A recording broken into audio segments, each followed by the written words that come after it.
नमस्कार दोस्तों, RS सवर एकेडमी में आप सभी का स्वागत है। दोस्तों, कल हमने नर जनन अंग के बारे में पढ़ा था, जिसमें हमने वृषण मीन्स टेस्टिस की आंतरिक संरचना के बारे में पढ़ा था। ठीक है, टेस्टिस के अंदर कौन कौन सी सेल्स होती है, कौन कौन सी कोशिका होती है, कौन सी कोशिका शुक्राणु बनाती है, कौन सी कोशिका शुक्राणु को पोषण देती है और कौन सी कोशिका हार्मोन्स बनाती है, जैसे testosterone hormone, androgen hormone. Okay, आज हम पढ़ने वाले हैं मेनली टेस्टिस के बारे में और टेस्टिस से जुड़े हुए जो भी एक्सटर्नल ऑर्गन होते हैं, जो भी सहायक अंग होते हैं जो टेस्टिस की हेल्प करते हैं। ठीक है, स्पर्म फॉर्मेशन में हम उन सभी के बारे में पढ़ने वाले हैं। ओके, तो ये पार्ट 2 है। अगर आपने पार्ट 1 नहीं देखा है तो प्लीज पार्ट 1 को देख लीजिएगा, उसमें टेस्टिस की आंतरिक संरचना के बारे में मैंने बताया है। ठीक है, तो चलिए आज हम पढ़ना शुरू करते हैं टेस्टिस के बारे में, नर जनन अंग के बारे में आगे का। ठीक है, चलिए देखें, यहां पर देखें मेल रिप्रोडक्टिव सिस्टम, नर जनन तंत्र। ठीक है, मेल रिप्रोडक्टिव सिस्टम में हमको क्या पढ़ना है, तो नर जनन अंग का अगर आपसे पूछे मुख्य जननांग कौन सा है, मुख्य जननांग कौन सा है, तो भाई मुख्य जननांग का नाम क्या है, टेस्टिस, या फिर इसको क्या कहेंगे, वृषण। इसके बारे में हमने कल बहुत सारी चीजें देख ली थी, है ना। जैसे भाई एक जोड़ी वृषण होते हैं, इसका वजन कितना होता है, लंबाई कितनी होती है, चौड़ाई कितनी होती है, ये पार्ट 1 में हम पढ़ चुके हैं, है ना। अब देखें नेक्स्ट देखें कि इस टेस्टिस की मतलब जो वृषण है नर जनन अंग में, इसकी सहायता के लिए कुछ सहायक जनन अंग होते हैं। ठीक है, सहायक जनन अंग होते हैं। सहायक जनन अंग में क्या क्या चीजें होती है भाई, तो यहाँ पर क्या क्या चीजें होती है, सहायक नलिकाएं होती है, जैसे वासा डिफरेंसा होती है, एपिडाइडिमिस होती है। ठीक है, उसके बाद में नेक्स्ट देखें तो कुछ सहायक ग्रंथियां होती है। ठीक है, कुछ सहायक ग्रंथियां होती है जो कि शुक्राणुओं को सीमेन बनाने में सहायता करती है, मीन्स वीर्य का फॉर्मेशन करती है ये ग्रंथियां। तो देखिए यहाँ पर कौन कौन सी ग्रंथियां होती है, तो पहली ग्रंथि है सेमाइनल वेसाइकल। ठीक है, सेमाइनल वेसाइकल। दूसरी ग्रंथि है प्रोस्टेट ग्रंथि और तीसरी ग्रंथि है बल्बिथरल ग्लैंड, या इसको बोलते हैं काउपर्स ग्लैंड भी बोला जाता है। ठीक है, तो ये ग्रंथियां होती है जो कि मेल रिप्रोडक्टिव सिस्टम का हिस्सा है। इन तीनों ग्रंथियों के नाम आपको याद रखना है। ये तीनों ग्रंथियां एक एक जोड़ी होती है, मीन्स 2 सेमाइनल वेसाइकल होगी, 2 प्रोस्टेट ग्लैंड होगी और 2 बल्बिथरल या इसी को बोलते हैं काउपर्स ग्लैंड होगी। तो ये 6 ग्रंथियां होती है, मीन्स 3 जोड़ी ग्रंथियां पाई जाती है। ठीक है, तो ये आपको याद रखना है भाई। अब देखिए बाह्य जनन अंग के रूप में क्या होता है, शीशन, जिसको बोलते हैं पेनिस। पेनिस जो है ये वीर्य के मतलब सीमेन के निकलने का, ये शुक्राणु जो होते हैं उनको शरीर से बाहर निकालने का काम भी करता है। और दूसरी चीज ये मूत्र मार्ग मतलब यूरिनरी ट्यूब के रूप में भी काम करता है, कौन, शीशन, या जिसको हम बोलते हैं पेनिस। ठीक है, तो अब हम आगे का पढ़ने वाले हैं, ये पूरा हम डायग्राम के थ्रू ये सब चीजें हम पढ़ने वाले हैं। तो चलिए आप इसका स्क्रीनशॉट ले लीजिए या इसको नोट कर लीजिए, आगे का जो है वो हम नेक्स्ट स्लाइड में पढ़ते हैं। चलिए दोस्तों, यहाँ पर हम नर जनन अंग के बारे में पूरी चीजें पढ़ने वाले हैं। यहाँ पर देखिए मैंने एक डायग्राम बनाया है, इस डायग्राम के थ्रू हम सभी चीजें पढ़ेंगे। ठीक है, स्पेशली हम सिर्फ टेस्टिस के बारे में पार्ट 1 में पढ़ चुके हैं, अब हम आगे की चीजें देखते हैं। तो देखिए मुख्य जनन अंग कौन सा है, टेस्टिस है। तो ये आपको डायग्राम दिख रहा होगा, ये पूरा मेल रिप्रोडक्टिव सिस्टम है। इसमें एक्सटर्नल जेनाइटल पार्ट मींस बाह्य जननांग, जिसको हम बोलते हैं शीशन या इसको बोलते हैं पेनिस, वो सारा की सारा इंक्लूड है। ठीक है, अब देखिए भाई यहाँ पर मैंने आपको बताया था कि कुछ इस तरीके से ये जो है, ये जो आपको स्ट्रक्चर दिख रहा है ये टेस्टिस है। भाई कितने टेस्टिस होते हैं, तो 2 टेस्टिस होते हैं, एक इस साइड टेस्टिस है और एक इस साइड टेस्टिस है। ठीक है, आप लोगों को दिख रहा होगा। अब देखिए ये टेस्टिस के ऊपर आपको ये ऐसा स्ट्रक्चर दिख रहा है, इस स्ट्रक्चर को क्या कहते हैं, इस स्ट्रक्चर को कहते हैं एपिडाइडिमिस, या इसी को अधिवृषण के नाम से जाना जाता है। ठीक है, अधिवृषण के नाम से जाना जाता है। अब देखिए यहां से आपको एक पाइप आपको नजर आ रहा होगा, ये ऊपर जा रहा है और ये यहाँ पर ये जो पूरा पार्ट बना हुआ दिख रहा है आपको, इसको बोलते हैं यूरिनरी ब्लैडर या इसको बोलते हैं मूत्राशय। यहाँ पर यूरिन जो है वो स्टोर होता है, यूरिन यहाँ पर संग्रहित होता है, मूत्र संग्रहित होता है। ठीक है, अब देखिए ये जो आपको पाइप दिख रहा है इसको क्या बोलते हैं, शुक्र वाहिका बोलते हैं। क्या बोलते हैं, शुक्र वाहिका, या इसको बोलते हैं वासा डिफरेंसा। ठीक है, तो इसको वासा डिफरेंसा कहेंगे हम। उसके बाद में देखिए ये जो वासा डिफरेंसा है ये जा रही है कहां पर, ये दोनों तरफ से कहां जा रही है, यूरिनरी ब्लैडर में जा रही है। और यूरिनरी ब्लैडर में जाकर ये किससे जुड़ रही है, तो देखिए यहाँ पर एक ग्रंथि है, आपको ये ग्रंथि दिख रही होगी यहाँ पर 2, तो ये एक इस साइड है और एक इस साइड है। इस ग्रंथि को क्या कहते हैं, इसको बोलते हैं सेमाइनल वेसाइकल कहते हैं। ठीक है, और इसकी संख्या कितनी होती है, इसकी संख्या 2 होती है, जैसा आपको डायग्राम में दिख रहा है, एक इस साइड है और एक इस साइड है। ठीक है, इसको क्या कहेंगे हम, सेमाइनल वेसाइकल कहेंगे। ओके, अब देखिए अब थोड़ा नीचे आते हैं तो आपको ये वाला जो पार्ट दिख रहा है, इस दो साइड दिख रहा है आपको, एक इस साइड और एक इस साइड, ये भी ग्रंथि है। इस ग्रंथि का नाम क्या है? इस ग्रंथि का नाम है प्रोस्टेट ग्लैंड, या इसी को हम बोलते हैं पुरस्थ ग्रंथि। ठीक है, तो ये कौन सी ग्रंथि है? पुरस्थ ग्रंथि है। और इसकी संख्या भी आपको कितनी दिख रही है? 2 दिख रही होगी, एक इस साइड है और एक इस साइड है।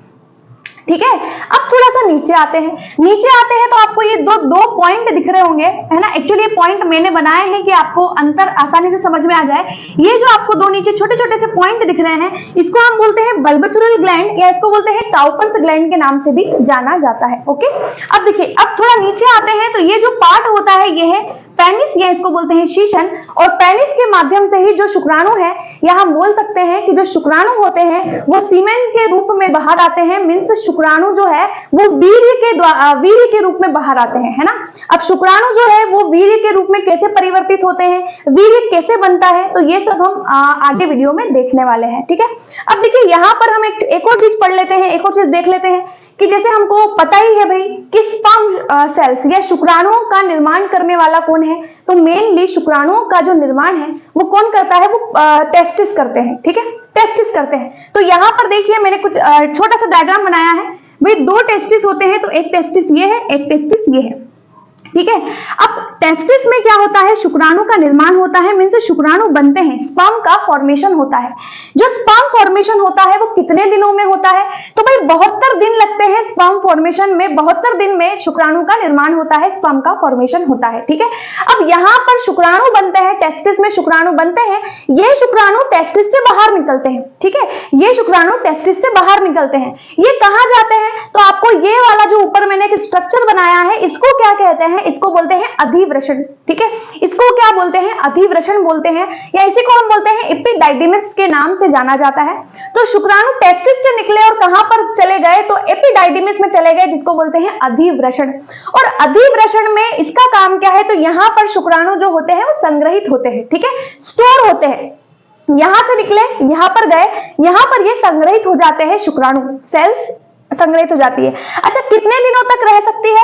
तो 60 दिन या 2 महीनों तक यहाँ पर स्पर्म रह सकता है। ठीक है, 60 दिन तक या 2 महीने तक यहाँ पर जो है स्पर्म रह सकता है। तो ये बात करी हमने किसकी? अधिवृषण की, एपिडाइडिमिस की, कि भाई यहाँ से शुक्राणु बने, यहाँ पर पहुंचे, कहाँ पहुंचे? अधिवृषण में पहुंचे। अब अधिवृषण से निकलेंगे, अधिवृषण से निकलेंगे और किसके द्वारा? आप क्या बताएंगे? वासा डिफरेंसा, या इसी का नाम क्या है? शुक्रवाहिका या शुक्रवाहिनी।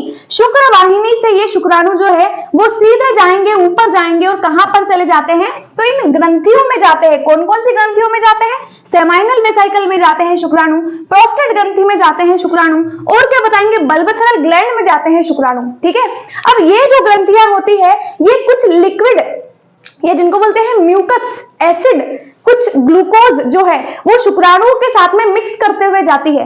शुक्राणुओं के साथ में इतनी सारी चीजें जब मिक्स हो जाती है तो वो जो शुक्राणु होते हैं ना, वो किसका रूप ले लेते हैं? वो सीमेन का रूप ले लेते हैं, या वो वीर्य का रूप ले लेता है। ठीक है, तो इन ग्रंथियों का क्या काम है ये भी हम आगे देखने वाले हैं। तब तक आप चाहे तो इसका स्क्रीनशॉट ले सकते हैं, इसको नोट भी कर सकते हैं। ठीक है, तो आगे नेक्स्ट स्लाइड में हम पढ़ने वाले हैं इन ग्रंथियों के बारे में कि इनका मेनली काम क्या क्या है। ओके, चलिए तो हम नेक्स्ट स्लाइड में पढ़ेंगे। अब हम आगे की बात करते हैं। अब आगे क्या होता है? तो भाई देखिए, वृषण में शुक्राणु का फॉर्मेशन होता है, स्पर्म सेल्स बनती है।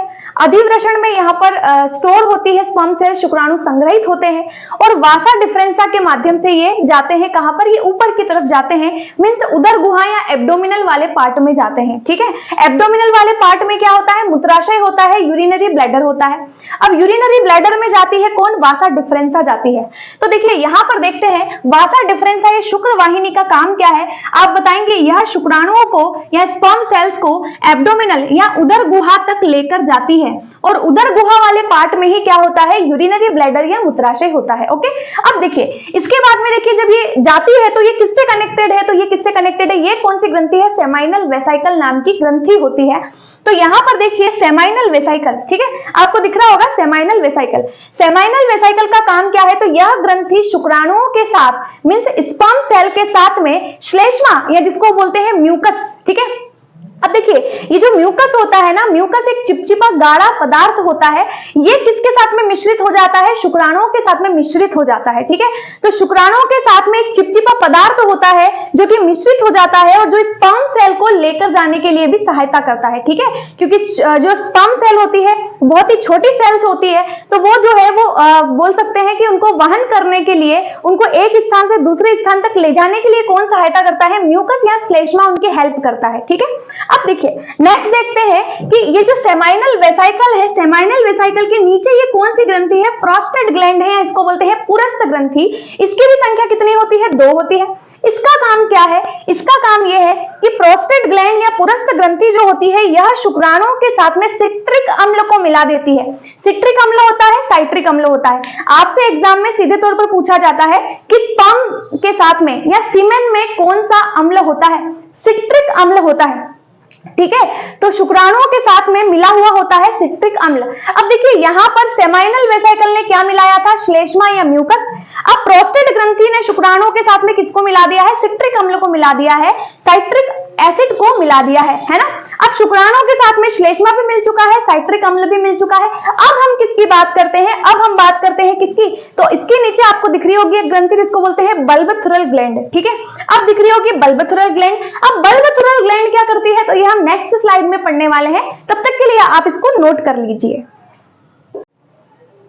चलिए दोस्तों अब हम आगे का पढ़ना शुरू करते हैं। देखिए तो अब हमने क्या पढ़ना है भाई, तो अभी तक हम क्या पढ़ चुके हैं कि वासा डिफरेंसा लेकर गई थी शुक्राणुओं को कहां पर, तो आप बताएंगे सेमाइनल वेसाइकल के पास में। सेमाइनल वेसाइकल ने क्या मिला दिया था, श्लेष्मा या म्यूकस मिला दिया था।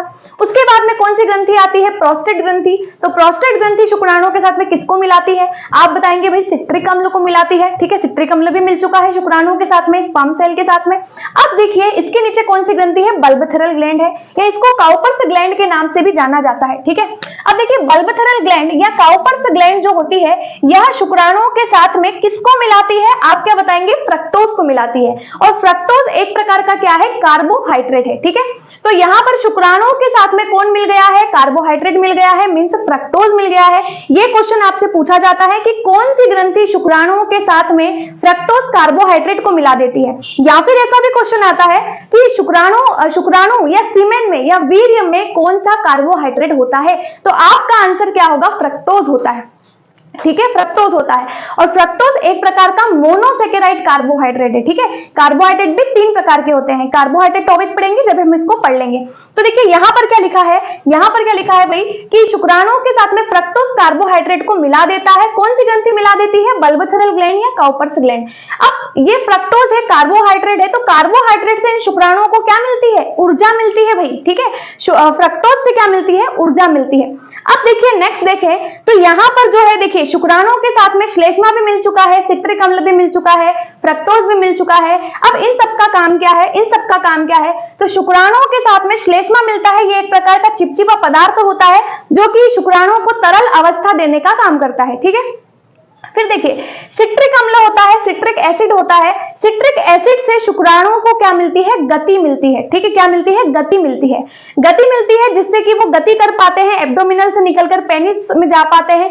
ठीक है, उनको गति मिलती है। फिर गति मिल गई सिट्रिक अम्ल से। फिर फ्रक्टोज कार्बोहाइड्रेट से क्या मिलती है, ऊर्जा मिलती है। तो फ्रक्टोज से शुक्राणुओं को क्या मिलती है, ऊर्जा मिल गई भाई, है ना, ऊर्जा मिल गई।